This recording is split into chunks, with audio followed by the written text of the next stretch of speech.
Oh my goodness. Can you believe it? College basketball today, right here on SportsGrid. A happy Valentine's Day to you and yours. My lovely fiance, absolutely love her. We'll send out all those personal wishes throughout these 2 hours, but we will also spend these 2 hours breaking down one of the best college basketball slates of the season. I'm Kevin Walsh, and I am not alone. The man who holds it down on this show every time you see it, it is Coach James Young. JY, cannot wait, my man. Kev, we've been talking about this for about 3 months. So, hey, listen, this is the perfect time of year. NFL is done. Congratulations to the Seahawks. My Jets will suck for the next 50 years. We'll talk about that another time. But now, isn't it amazing how it's the first Saturday after the Super Bowl, and literally college basketball says, hold my beer from 12 p.m. till midnight with the slew of games today. And listen, we're happy to see it. I mean, there is no doubt about it. And that's why JY and I are so excited to do this. He's not lying. He does call me typically around early November. He's like, come on with this football. Come on. I know you just want to be talking basketball. There might be some truth to that. And I'm excited to get into what is a incredible slate of games, JY. And we will take our time with each of these. I don't want to spoil the pot too much, but this Iowa State-Kansas game, from so many angles, feels like one of the biggest games of the college basketball season. Yeah, it surely does because of the storylines. Peterson, effective. Iowa State, the way they could play. The superstars on both sides. Flory Badinga really stepping up in the last 5 or so games. This is big-time basketball. And we talk about the SEC. We've talked times in the Big East. The Big 12 is just a monster league. And for this game to be front and center, we'll see what's going on as you look at Houston obviously leading the pack right now to win the Big 12. But you can look at any one of those 4 teams, Kevin, including Texas Tech at 100-1 and say, this team can not only win the Big 12 in the tournament, this team can actually go deep in March. When you take a look specifically, as you're right, we do have Arizona and Texas Tech to follow. There's a few other good Big 12 games. Some of the reasons that Coach and I will get into with Kansas and Iowa State. Yes, the Darren Peterson situation, it's tricky. You also have an Iowa State team who I this week bet to win the national championship, and I think is of that level. They did, though, on the opening night of that wager, lose to TCU in a horrific offensive effort. You also have a number in this game that is pretty jarring, I think. We are used to college basketball numbers telling a story. We saw it just last night in Wisconsin, Michigan State. I know the AP poll is hardly a Bible, but the 10th ranked team against an unranked team, just a 1.5-point favorite. All that money comes in on Sparty. Wisconsin smoked Michigan State last night. I mean, to the degree that Michigan State now feels like a team who will be lucky to see the second weekend. I thought that's how bad of a performance it was, Coach. But my point in all of this is now you have a top 10 matchup, and one of these teams is running out to a 7.5-point favorite. It is a whopper of a number that we're dealing with now in this marquee game. We'll get into that, though, a little bit more. I want to bring it into that national championship market, though, JY, where these are certainly 2 teams that I think people will be interested in, but the top of that market for a very long time now has been 2 teams, Michigan and Arizona. Yeah, it has been. Obviously, you could talk about Arizona maybe having some warts in their game and their loss to Kansas, and about a team that you may see, and along with Michigan, their one loss, may struggle down the stretch of games in regards to the lack of competition at times. But the good thing about both of these teams, Kevin, is throughout the rest of their play in their season and in their conference tournaments, they're going to get tested. You look at the Big 12, they're going to be tested. You look at the Michigan and the Big 10, they're going to be tested. I know Michigan State flubbed, but then Nebraska's been playing well. Illinois has been a top 10 team nationally, right? So you have all these other teams that can get in the mix and kind of muck things up. the what gets interesting to me is after you look at those top two, take away the loss to North Carolina. Duke is playing really good basketball. Houston, now that Chris Sinak is playing at another level, has elevated their team to a level where I'm like, oh my goodness. And then we haven't even gotten to the Big East, where UConn loses to St. John's. They look like they're in a bad mood. They're starting to step up. UConn is a leader in the clubhouse right now, minus 250 to win the Big East. That's partially because St. John's has to go to UConn still. So that's why that number is baked the way it is. And then there's St. John's, who Kevin couldn't stop a nosebleed. Now all of a sudden, Rick Pitino's playing his bench a little bit more and getting back to that pressure defense that Rick has been known for. And now St. John's is looking like a team like we thought about in the beginning of the year. So that's all that. And folks, we haven't even gotten into the SEC yet. So that tells you how this market's going to move in college basketball, Kev, for the rest of the season. What I want to do, and this is something that Coach and I speak a lot about, but since this is our first time doing college basketball today this season, JY and I don't disagree about how to approach the national championship market. It's just we do it differently. JY tracks it all year long, but ultimately, with his coaching background, get him a bracket. And then let's start to put these matchups together and really figure out who's safe, who's going to go on a secure run. And I think that that's really valuable for all of you. For myself, right, we're trying to clip the best of these numbers. And I mentioned the Iowa State play earlier this week. A lot of that is derived from this game against Kansas and thinking that they can drop their number. If they cover, I think that that is true. I do think the loss to TCU might have hurt that fact a little bit. I played St. John's, who is a very weird team from a booking perspective. A book like FanDuel has a 45-1. DraftKings, their typical counterpart, is at 70-1.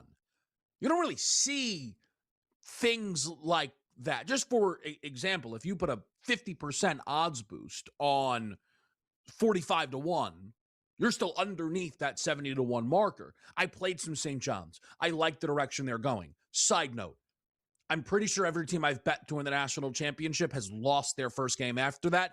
Good news for those who like Providence. Yeah, I'm looking at you in the back. But the team that I bet, JY, at the beginning of the year, who right now, to me, feels like the scariest team and is in action today, is the defending national champion, Florida Gators. Yeah, and the thing about Florida is Xavier Lee's starting to play much better basketball, right? So that backcourt of Xavier Lee, Boogie Flight's already going. But to me, it's that three-headed monster up front with Howe, Condon, and Chinalu. They've kind of switched the way they've played in regards to that fancy up and down style they had last year with Walter Clayton Jr. and Richard and the rest of those guys, to now a team where, Kevin, they kick your tail on the boards. If you go throw up a shot at the board, they're going to get it defensively. They're going to get it offensively. And it's, especially to me, the way Chinalu has looked the last 2 to 3 weeks, really elevating his game. That's a big boy. So when you're looking at 6'10", 6'11", 7 foot across the front line, especially when Thomas Howell can step out and shoot the ball, you can play chess inside with those three guys, and they're starting to look like the team that we thought they would. And I think that gets to the other point, lastly, is with this, and this is why I wait, folks, also, it's because of the fact that with the transfer portal and mixing in these guys, I got to see how they work their way in, particularly during conference play, when you start to see them versus better competition night in, night out, and coaches start to shrink the rotations to what you'll see in March. It's incredible insight, and it's what we will talk about as long as we are doing this show throughout the run-up to March Madness. And what we will get in today, though, are some rare games, some high-major non-conference battles start to pop up on this February schedule. Louisville, Baylor, Ohio State, UVA. We've got to talk a little Jerome Tang, I'm sure, at some point on this show today. But we get to the big one. Iowa State versus Kansas next.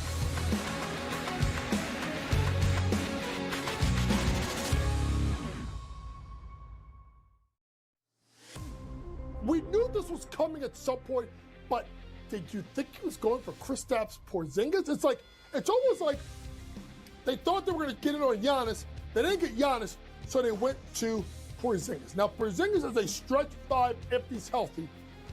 Rim protection, block shots, three-point shooting helps Golden State. Pro basketball today, only on SportsGrid. You guys had 2 weeks to prepare for this game. You knew you were facing a Mike McDonald defense that disguises everything, and that was your game plan, to play scared.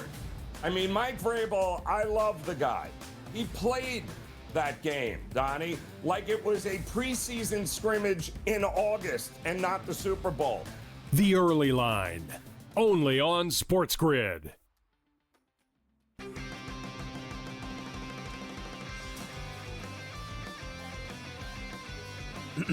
Class is in session. Today, let's talk about the teaser. A teaser is a multi-leg bet where you shift the point spread in your favor. You get better numbers, but every selection has to win. It doesn't matter what you bet if you don't have the insights. Tune into SportsGrid and get ahead of the class.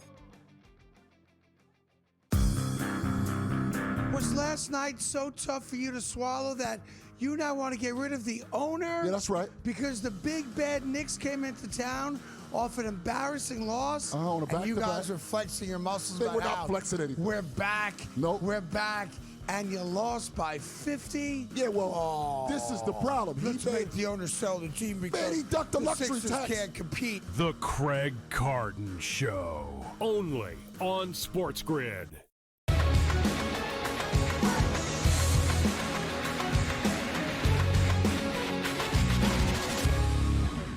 College basketball today on SportsGrid. A top 10 battle between Iowa State and Kansas is where we begin. And Darren Peterson is really where we begin. One of the most talented young guards to hit the college game in quite some time, has given us one of the more confounding seasons in quite some time. When he is out there, you can tell he is special, but you don't always know when he's going to be out there. And even in games he begins, there is no telling how long he will remain on the court. And I think we hit a bit of a tipping point for a lot of people with the game against Arizona, not just for fans, but let's call it what it is. A lot of bettors thought, what a kick in the teeth, as people lined up to take Kansas to knock off the, at the time, unbeaten Arizona Wildcats. Now, ultimately, they get to the window and KU wins that game. But to find out Darren Peterson wasn't going to play 20 minutes before tip was a lot. And usually I'd sit here then and scream at the school, how do we not know that information earlier? But it actually seems like they didn't know the information earlier. It's a lot, JY. It's a bit messy. What are your main thoughts right now on everything between Darren Peterson and Kansas? Honestly, it's crazy because as a coach, I'm going to say this. I'm most concerned about the kid's health. And I think that's something that we talked about from the beginning of the season is what we're going to get out of Darren Peterson with the hamstring injuries. And as a coach, hamstring injuries are very tricky because you bring kids back too early, and then there's going to be a possibility of them hurting themselves for a long period of time. So Darren Peterson and his family are kind of stuck between a rock and a hard place because it is their commitment to Kansas, along with their commitment, obviously, to going into the NBA for the 2026 draft. But now Bill Self is in that same marker as well. So to me, Bill, in my opinion, has got to do a better job of managing his minutes, particularly in Big 12 play, when you have a situation where he doesn't have a lot of days of rest in between games. Case in point, regardless of how sick he was for the game versus Arizona, my red flag, and we talked about this on Game Time Decisions after it happened, is when you played the kid 34 minutes against Utah less than 48 hours ago. So to me, you got to start to manage this kid's minutes. And are we talking minutes restrictions and game management in college?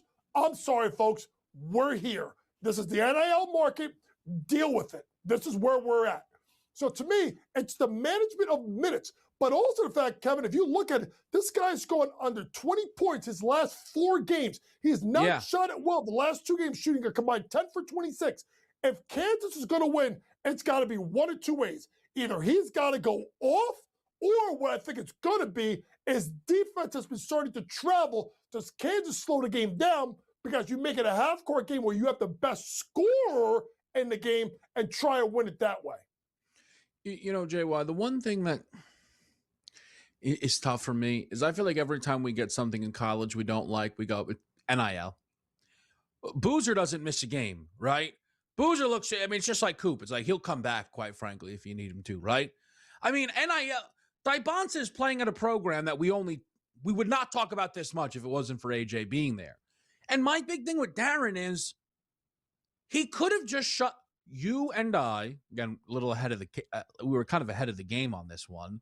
We talked about Darren shutting it down in November because just talent situation. He clearly wants to play. And it just feels like right now the adults in the room aren't being adults and they're not getting their hands around this situation. It's interesting that he's going to play. You mentioned kind of the recent scoring struggles. His prop's 20.5. It's very unlikely you're going to get to the window and feel like you're getting value on the over of any of the big threes props in terms of Peterson, Boozer, or Dybonsa.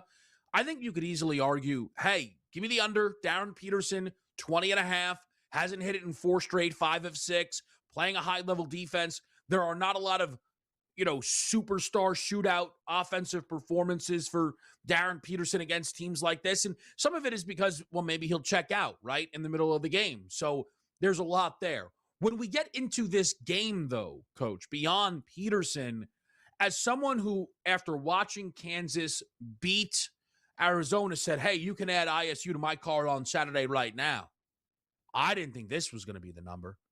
I'm not laying 7.5.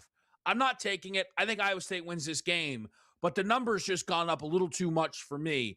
How are you looking to bet this one today?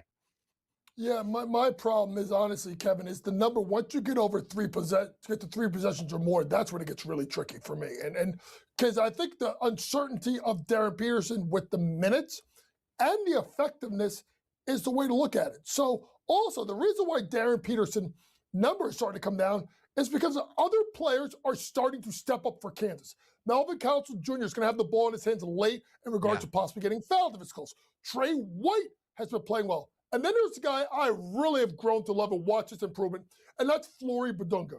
Now, if you look at Badunga, when he was last year backing up Hunter Dickinson, when Hunter got hurt, he started to put up some numbers here, and you're like, oh my goodness. So that number at Badunga at 12.5, 13.5, make sure you shop around, folks, because right now I see 12.5 earlier on FanDuel. Shop around for that. Badunga is someone that's gone over 5 straight games, playing really well, and a rebounding machine. A guy that can attack the offensive glass and really get rebounds for his team. So I think that's the way to look at it. They look at overall for Kansas not being a great O-boarding team. They're not. But they got a great O-boarding player in Badunga who can create second shots, get to the foul line, and get putbacks as a way to get over his points prop. There's another prop in this game that I like. We'll do that within our 3-man weave. I will just say, as somebody who played Iowa State in the national championship market, this is a must-have game. Without it, all of a sudden the Iowa State resume is mostly just pointing to the game at Purdue. And it was a great win. I'm not saying it wasn't a great win. Obviously, I think it was a great win. But the Big 12 schedule so far has been very kind to them. And they've not necessarily dominated it, right? Lost at Cincinnati, smoked by this Kansas team in Lawrence, just lost at TCU, and they haven't played at Houston. They haven't played in Arizona. They haven't played at Texas Tech. They haven't played at BYU. Who have they played? So we're going to learn a lot about Iowa State in this game. We're going to keep it in the Big 12. Arizona looking to bounce back off of the first time all year. They are coming off a loss. Not an easy task at hand, though, playing Texas Tech. We'll talk about it next with you right here on College Basketball Today.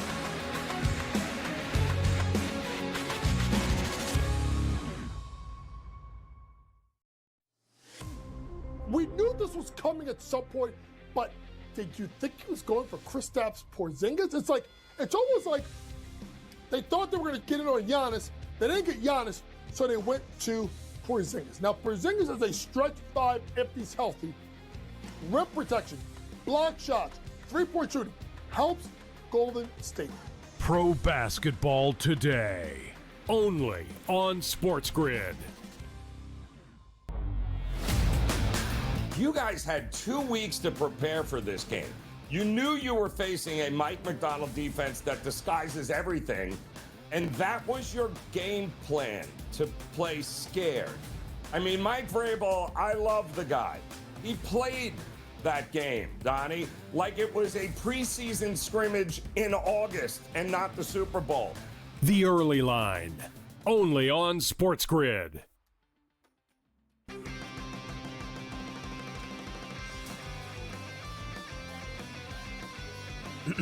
Class is in session. Today, let's talk about the teaser. A teaser is a multi-leg bet where you shift the point spread in your favor. You get better numbers, but every selection has to win. It doesn't matter what you bet if you don't have the insights. Tune into SportsGrid and get ahead of the class.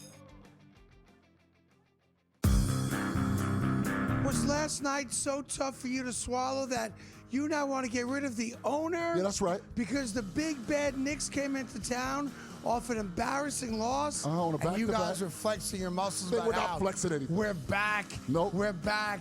And you lost by 50. Yeah, well, this is the problem. Let's make the owner sell the team because he ducked the luxury Sixers tax. can't compete. The Craig Carton Show. Only on SportsGrid.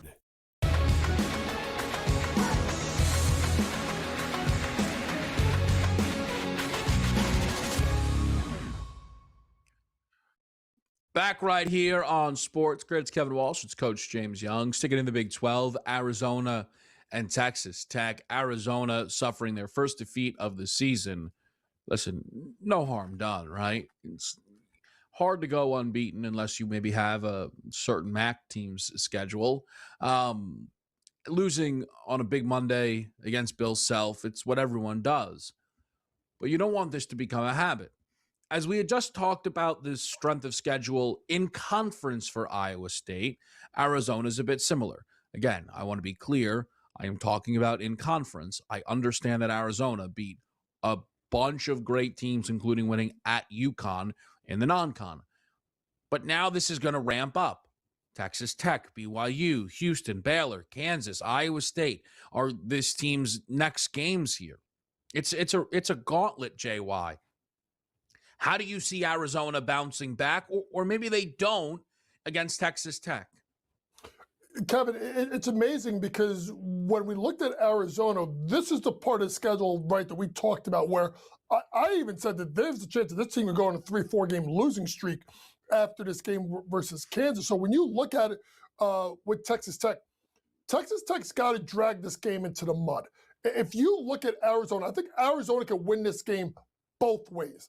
I think Texas Tech can only win it by really bringing this and making this a rock fight. And when you start looking at the KenPom, and folks, if you don't go to KenPom to get your information, and even just for me, and I'll just give little people how I do things. When I look at KenPom, I take all of the out-of-conference games out. I want in-conference, because why, folks? Then you get team versus team and everything equals out. So when you look at defensive efficiency, Arizona is number 1. Texas Tech number 5. If you look at effective field goal percentage defense, Texas Tech number 1. Arizona number 1. Texas Tech number 4. Neither team turns the ball over. Both teams rebound the ball really well. So what does that tell you? Especially effective when Texas Tech has the ball, they are 12th in the Big 12 in pace. That tells you how they have to play. Slow it down. I also think Kansas showed that at times, making that game a half-court game because Arizona hasn't been dragged into the deep water a lot during the season. So now they don't know how to get themselves out of it. So that's why, if anything, Texas Tech plus the points, or the better play, take the under. Grant McCasland knows that he's got to slow this game down and make this a half-court game. So it's interesting, JY, because I simultaneously think I might agree with everything you said. I'm playing it the other way. And This is exactly what I did earlier this week.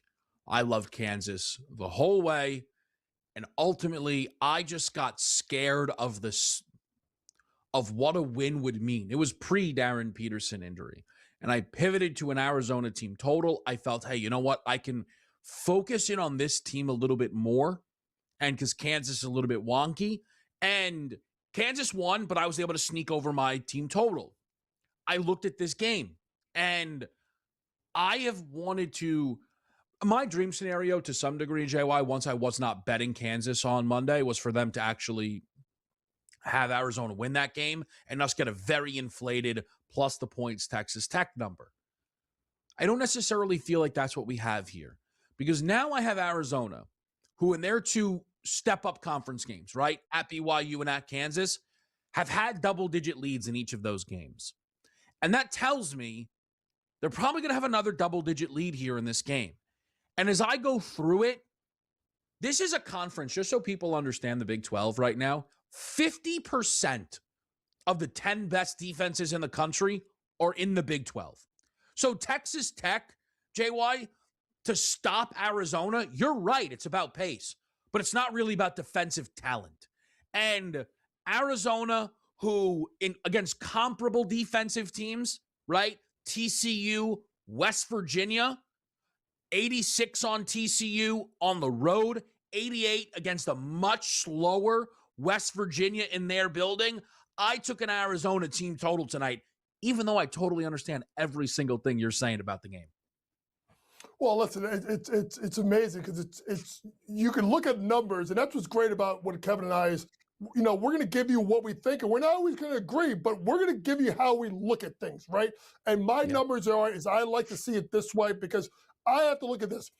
If Texas Tech is going to win this game, they can't make this a track meet. Now, obviously, Arizona, they could play it either way.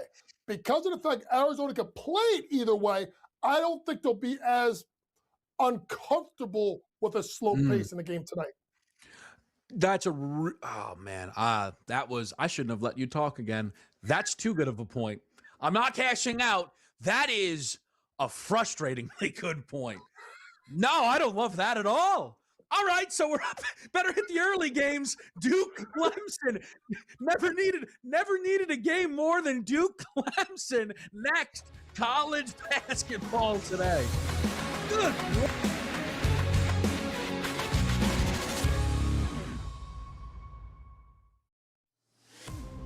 We knew this was coming at some point, but did you think he was going for Kristaps Porzingis? It's almost like they thought they were going to get it on Giannis. They didn't get Giannis, so they went to Porzingis. Now, Porzingis is a stretch five if he's healthy.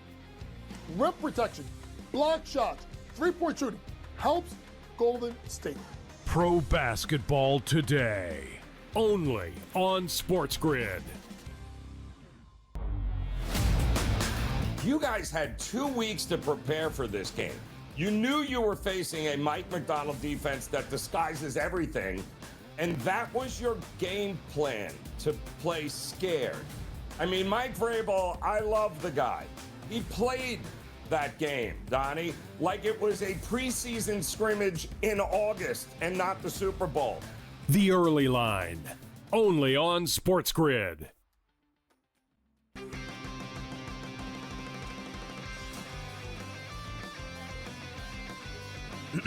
Class is in session. Today, let's talk about the teaser. A teaser is a multi-leg bet where you shift the point spread in your favor. You get better numbers, but every selection has to win. It doesn't matter what you bet if you don't have the insights. Tune into SportsGrid and get ahead of the class. Was last night so tough for you to swallow that you now want to get rid of the owner? Yeah, that's right. Because the big bad Knicks came into town off an embarrassing loss, on a and you back-to-back. guys are flexing your muscles They about were not how flexing anything. we're back. Nope. We're back, and you lost by 50. Yeah, well, this is the problem. Let's make the owner sell the team because he ducked the luxury Sixers tax. can't compete. The Craig Carton Show. Only on SportsGrid.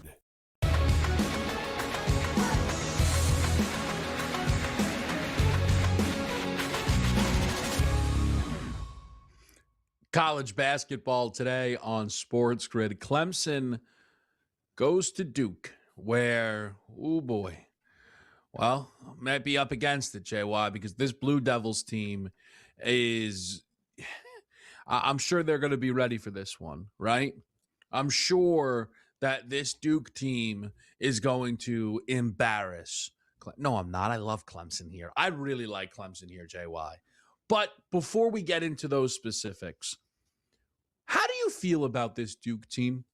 Third best odds pretty much anywhere you look to win a national championship. Fourth in the AP poll. Right now on KenPom, they sit with the third best net ranking.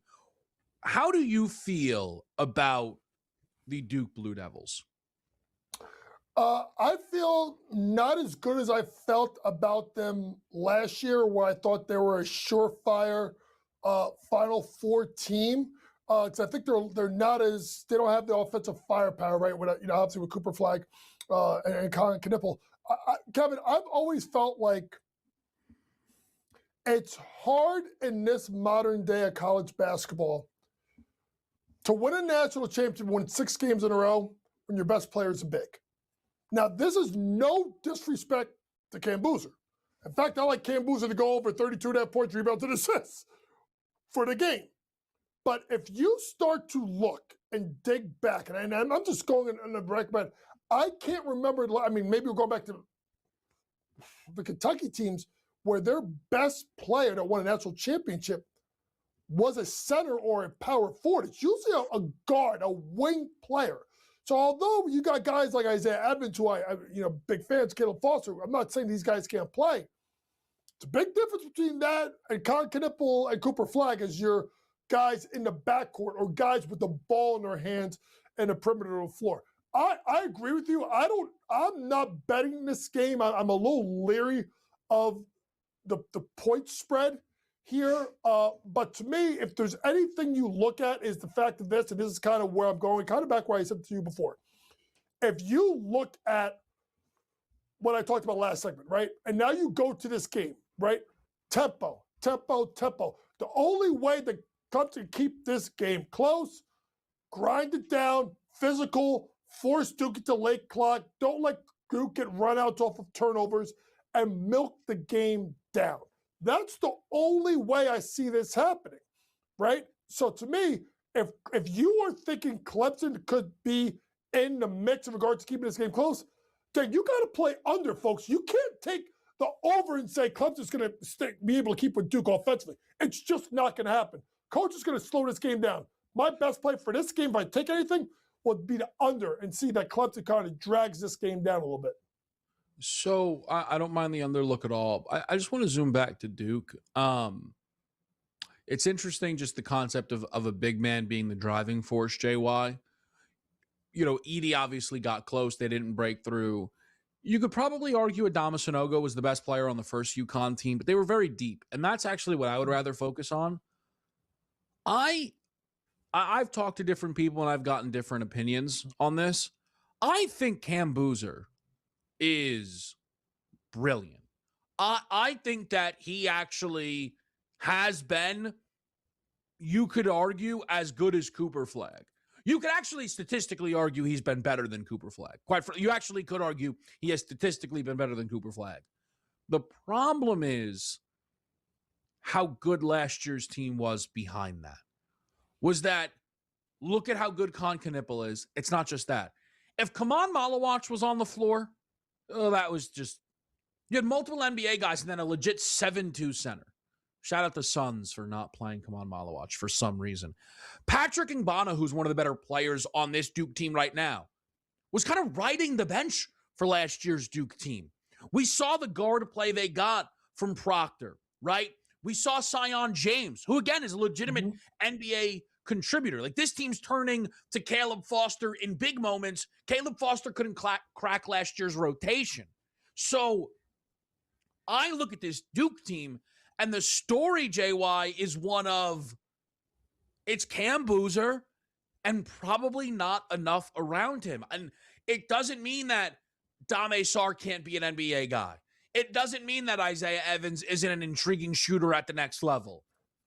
But this team feels wildly far away from last year's team, who ultimately fell short. It would be silly to say that Duke can't win a national championship, because when you have the best player in the country, I think you can. But there has not really been a moment where I have fallen in love with this team and felt like they were the bunch to get it done. And I think that's the point I was kind of getting at, when your best player can't be a big. Because you need guards around them that are really, really good. Now, if you take a look at Purdue, right? Let's go back to the last time we talked about this, in regard to Zach Edey. Well, he had Braden Smith. He had Fletcher Lawyer. He had, I forget the third kid that he got. That was the transfer that was there for 1 year. He had 3 legitimate guys. Now, I'm not talking about NBA players. I'm talking about guys that can knock down shots and spread the floor.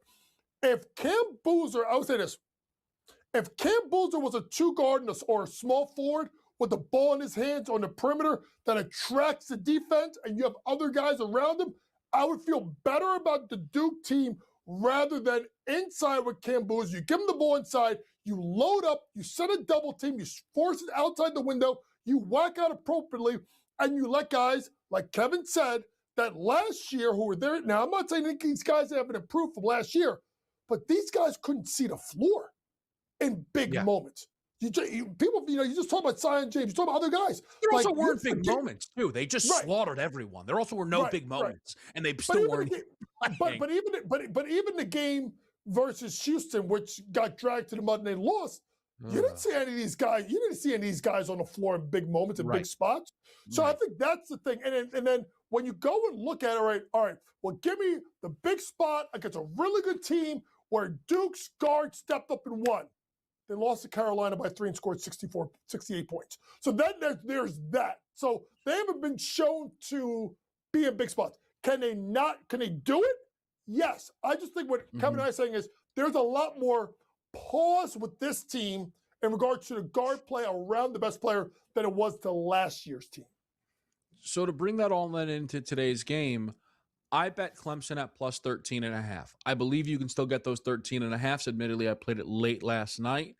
I was up watching Hampton NCAAM because, again, someone in the back was making me bet the total in that game and then left me alone to watch it and root it in. Look, the point is, why do I like Clemson? I don't actually think Clemson is going to win this game. They did last year beat Duke, though. So maybe stylistically they have something. Clemson plays the type of basketball that is almost impossible to blow out. Of the teams that are top 20 in defensive efficiency, only Houston is slower. So not a lot of possessions, loads of defense. Well, they just lost by 10 to Va Tech. Brilliant. Gets us a better number, right? Because they were looking ahead to this game. There's another game we'll talk about in a little bit where I think a look-ahead spot factored in, and I'm going to see if that team then can kind of make it all worth it, if you will. No, Clemson didn't beat Bama or BYU, but those were losses by 6 and by 3. And the Duke reps against high-level defenses is not plentiful. They played Kansas before they figured themselves out. They did beat Michigan State by 6, but that's half of this. Who was the other good Florida at their building before Florida figured it out. But again, by 1. This is, to me, a team who I think JY's in for a little bit of a shock when they play this slow grinder that is the Clemson Tigers. I think Clemson okay with that. Remember, folks, when you look at average possession length, offensively and defensively, they're both in the bottom half. Simply put, if Clemson does not turn the ball over and makes this a half-court game, they're going to go under. Trust me, because Duke, for all their talent, is comfortable doing so. All right, we're going to take a quick break here. It's college basketball today, Saturday morning on SportsGrid.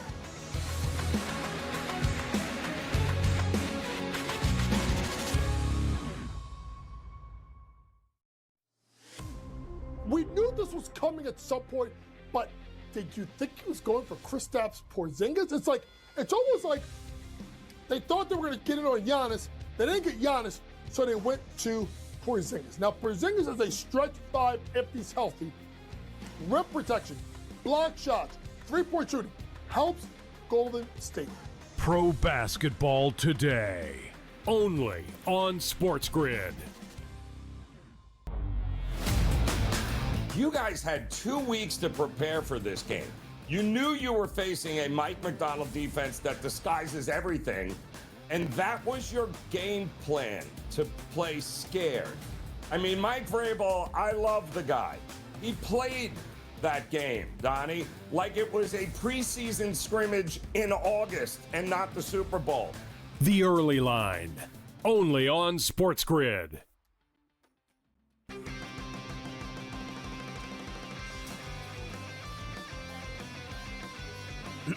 Class is in session. Today, let's talk about the teaser. A teaser is a multi-leg bet where you shift the point spread in your favor. You get better numbers, but every selection has to win. It doesn't matter what you bet if you don't have the insights. Tune into SportsGrid and get ahead of the class. Was last night so tough for you to swallow that you now want to get rid of the owner? Yeah, that's right. Because the big bad Knicks came into town off an embarrassing loss. On a and you back-to-back. guys are flexing your muscles. They about were not how flexing anything. We're back. Nope. We're back. And you lost by 50. Yeah, well, this is the problem. Let's make the owner sell the team because he ducked the luxury Sixers tax. can't compete. The Craig Carton Show, only on SportsGrid.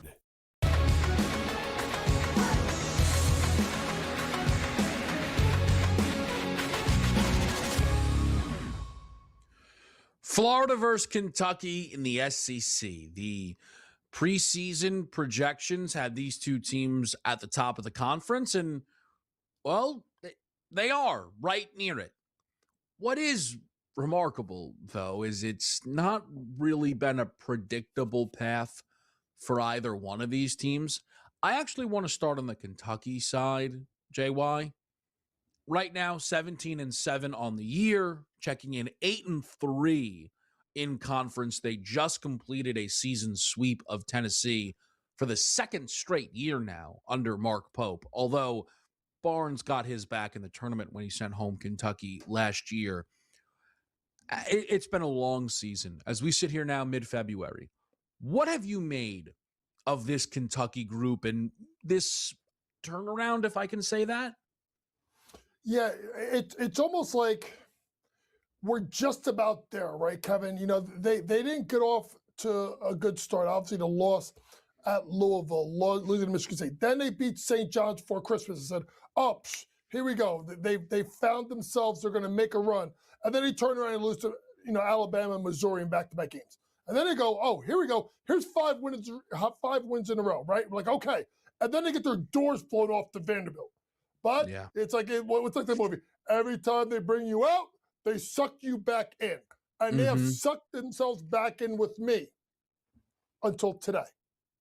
Because this is the game where if Kentucky's going for people to make them be considered taken seriously, they have to be in this game. I'm not saying win. I'm not even saying, the spread is huge. And you can understand why, by the way, Florida's playing with 13.5. But to me, if Kentucky comes out of that game, Kevin, and they lose by, 8 or so points, they're in the game until the last minute and a half. With the amount of talent, I can say, okay, here we go. Now it's time that maybe we start looking at Kentucky as finding their march, because then they have, Georgia, Alabama, South Carolina, Vanderbilt, Texas A&M, and then Florida again. So then they can get on a run before they get them to end the regular season. But today is like one of those days as a coach where I need to see how Pope's team adjusts to this environment and to this game. And then I can tell you if I can back this team to win a national championship or make a deep run in March. Yeah, I couldn't agree more. I really couldn't. And it's not that Kentucky needs to win this game at all. They can't be down 20 at half again, which is, by the way, what they keep doing in the games against Tennessee, that they find ways to win. You're not going to do that against Florida. Kentucky is a gutty bunch. And I think they really like to play for Mark Pope, and I think Mark Pope likes coaching this team. It is not what they were supposed to be, though, right? Look, I don't know if we'll ever understand what the real numbers are, but we know it's an expensive roster. I think we can all agree on that. You're not supposed to be gutty. You're supposed to be great. You're supposed to be talented and dominant, and that is not what Kentucky feels like, really. And we've seen it against Vanderbilt and Bama and Gonzaga and Michigan State. These games all get ugly. And if this one gets ugly again, you'll look at Kentucky and say, probably will win their opening game. Maybe the matchup works for them in the round of 32. And then let's line up this firing squad, and this team's going to get smashed in the Sweet 16. Now, if you wanted to cover for Kentucky, maybe this isn't the fairest game to say, hey, please show me you can hang, because Florida right now, ew, boy. This looks like something special.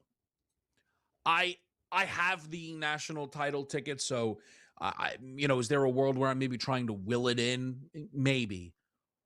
And I'm trying not to get lost in the fact that 5 games ago they lost at home to Auburn. But JY, since that, to me, this feels like the covering UConn teams where it was like, what are we even doing here? Why are we even playing these games? They are embarrassing really good offenses who play at tempo and can do nothing with Florida right now on that side of the ball. To quote our good friend Joe Lisi, smash. They're smashing everybody. I mean, think about this, Kevin. Yeah. I think, 48, 77, 67, 66.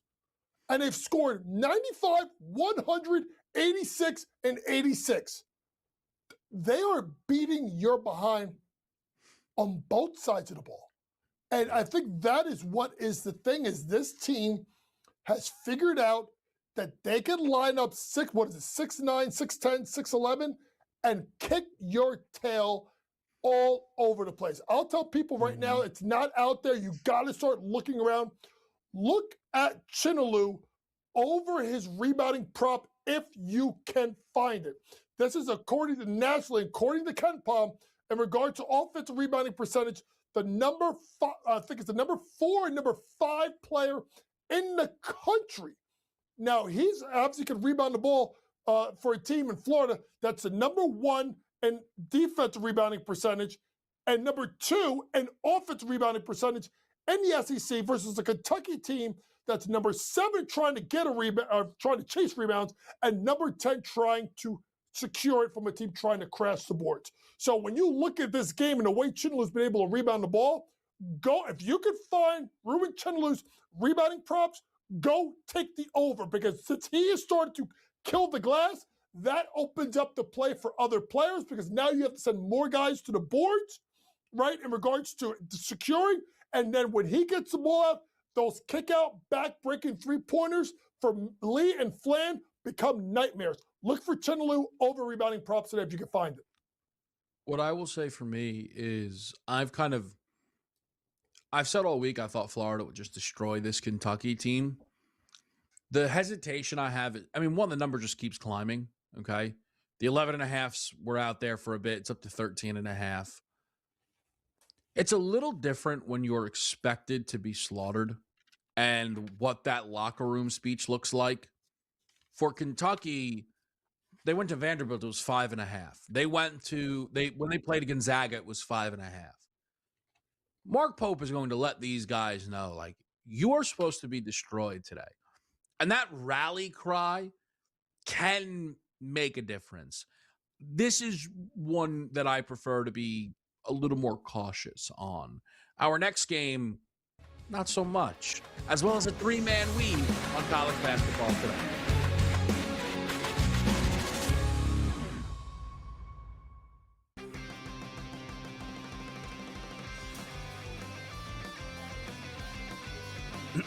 Class is in session. Today, let's talk about the teaser. A teaser is a multi-leg bet where you shift the point spread in your favor. You get better numbers, but every selection has to win. It doesn't matter what you bet if you don't have the insights. Tune into SportsGrid and get ahead of the class.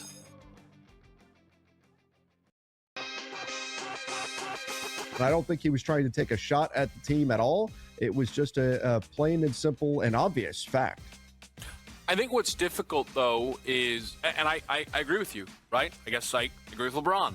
The assessment of it all, it's why the Lakers organization seems to be comfortable with that truth, unless they disagree. But again, I don't really know how you disagree.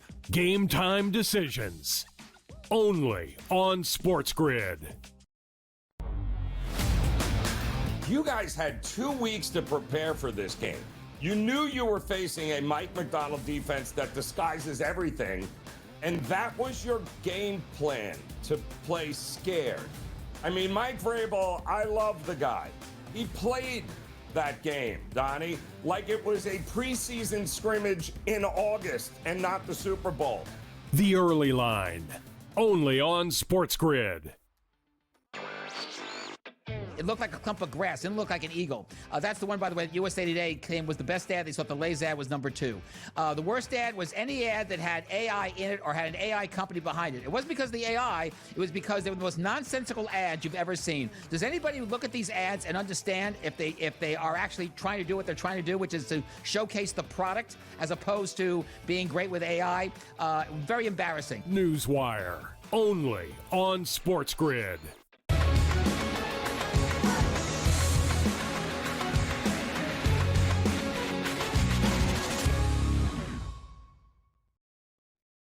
All right, let's get into the props market here on college basketball today. We're going to do a little three-man weave situation. You might be thinking, who's the third? Our production team, you guys know, always gets in the mix, so they've given us a play as well. And I actually want to start there, Coach, because they're going to pick up where we left off with the matchup between Florida and Kentucky. They like Xavier Lee over a 10.5 points prop. And you were kind of telling me a little bit that for Florida, we knew how good the front court is and could be, but it's the growth of Lee as well as probably Boogie Fland that might be taking this team to another level. Yeah, and I think that's the thing. Xavier Lee particularly struggled early on in his tenure at Florida. And if you think about it, going from the Ivy League, the SEC is like going to a Ford Fiesta to a Ferrari, right? It's just a completely different style of play.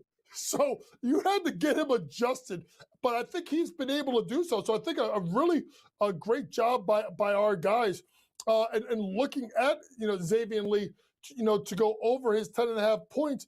When you kind of dig into and look at it, being that Kentucky is 11th in 3-point percentage defense in the SEC. So where he's going to get his shots at the 3-point line, Kentucky struggles to defend. So good job by the guys in the back with Xavier Lee over the 10.5 points today.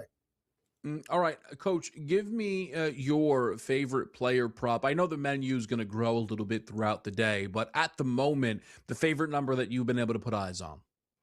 Yeah, listen, you know me, Coach Young loves bigs. Tarris Reed, the big man out of UConn, going over 7.5 rebounds in his game today versus Georgetown. When you kind of look at Tarris, number one, it's got to be about the foul trouble. If he stays out of foul trouble, he gets the minutes, he's going to get there. One, the guys he's guarding on Georgetown are going to be around the rim. Number two, UConn is number 2 in offensive rebounding and defensive rebounding percentage in the Big East. He's gone over 5 of the last 8 games. And the last time he played Georgetown, he got 11 rebounds. To me, this is a guy that is, when he gets going, everybody wants to talk about Mullins and Ball and all these guys in the backcourt. When I watched this guy, and he was really good versus Butler, and you saw Butler switch everything with Thad Matta, and this guy starts eating inside, oh my goodness, they become a different team, and they're going to be an angry team today. Give me Tarris Reed, the big man, over 7.5 rebounds tonight for UConn. All right, little Big East action there. We'll get more into that game as this show goes on, but I'm going to go back to what was our top game of the day in Iowa State and Kansas, and give me Joshua Jefferson over 15.5 points. I talked about playing Iowa State in the national championship market. And a lot of that has to do with Joshua Jefferson, who, if you take a look right now again, we're going to mention Ken Pom a lot, people. Okay. If you bet and you watch college basketball, though, that won't be new to you. Joshua Jefferson right now ranks second in the Ken Pom National Player of the Year rankings. The gap between Boozer and everybody else is outrageous. So he might as well get his own award for Player of the Year, not named Cam Boozer. And it is because he is this do-it-all point forward who can contribute in a lot of different areas. But that scoring punch is a big part of Iowa State's success, and he didn't provide it in the way that they needed against TCU, especially down the stretch there. It was an Iowa State team that just could not figure out ways to attack the teeth of that defense. I think you see a very aggressive Joshua Jefferson today, who is, and you knew this was coming, in a clear and obvious bounce back spot. His last game was his 8th of the season, shooting under 40% from the field. In the previous 7 follow-up games, he's had at least 16 in 6 of those 7. In fact, he has not gone under, the what would be 15.5 number, not just in 3 straight. Him going under this in consecutive games coming into this one is the first time all season. He's not, though, gone under 15, right, in consecutive games. He's coming off of a 12. So this is a clear, definable bounce back spot, JY, for the best player on this Cyclones team in a game that, let's be fair, the line tells us they're supposed to have a lot of success. Yeah, the line saying is supposed to have a lot of success, and whether you agree or disagree, Joshua Jefferson has been absolutely fantastic for an Iowa State team that is a little bit different than we think about TJ Oshenberger's teams, right? In regards to they're more offensively gifted, and it's led by Joshua Jefferson. So in a game where you look at Darren Peterson and what he can do, yeah, taking a guy on the other side that's a mismatch nightmare inside and out is a great way to look at Joshua Jefferson to go over his points prop tonight. All right, so we are going to go through a ton of more games. We've got Iowa, Purdue, upset alert, maybe. We've got Houston playing Kansas State after the Jerome Tang call out. UConn's in action. Michigan's in action. There's great games on the women's slate that JY has captain figured out. All still to come next year on College Basketball Today.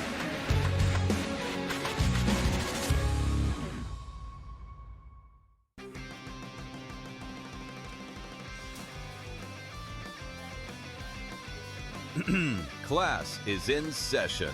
Today, let's talk about the teaser. A teaser is a multi-leg bet where you shift the point spread in your favor. You get better numbers, but every selection has to win. It doesn't matter what you bet if you don't have the insights. Tune into SportsGrid and get ahead of the class.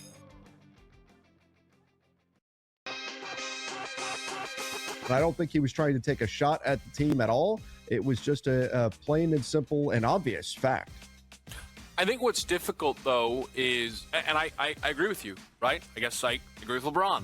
The assessment of it all, it's why the Lakers organization seems to be comfortable with that truth, unless they disagree. But again, I don't really know how you disagree. Game time decisions. Only on SportsGrid. You guys had 2 weeks to prepare for this game. You knew you were facing a Mike McDonald defense that disguises everything, and that was your game plan, to play scared. I mean, Mike Vrabel, I love the guy.